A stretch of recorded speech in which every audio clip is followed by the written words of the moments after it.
کیا آپ جانتے ہیں کہ کوک کے ایک گلاس کے اندر تقریباً 39 گرام شوگر ہوتی ہے جو تقریباً 10 چینی کے چمچ کے برابر ہوتی ہے۔ دوستو، چائے کی طرح کوک بھی ہماری خوراک کا حصہ بن چکی ہے۔ کچھ لوگ کوک کا اتنا استعمال کرتے ہیں کہ کوک کے بغیر ان کا کھانا مکمل نہیں ہوتا۔ کوک میں موجود چینی ہمارے جسم میں جا کے ایکسٹرا فیٹ بناتی ہے جس سے موٹاپا، شوگر اور دل کی بیماریاں پیدا ہوتی ہیں۔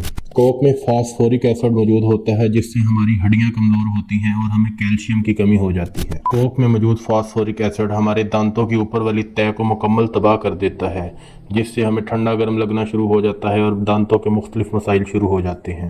کوک میں موجود فاسفورک ایسڈ معدے میں جلن کا باعث بنتا ہے جس سے معدے کی مختلف بیماریاں شروع ہو جاتی ہیں جیسے تذابیت، گیس، بدہضمی وغیرہ۔ کوک کی جگہ آپ تازہ پھلوں کا جوس پئیں جس میں قدرتی شوگر موجود ہوتی ہے جو ہمیں مختلف بیماریوں سے بچاتی ہے۔ صحت مند زندگی گزارنے کے لیے زیادہ سے زیادہ ورزش کریں، مناسب خوراک کا استعمال کریں اور صحت مند زندگی کا مزہ لیں۔ Follow us for more information. Thank you.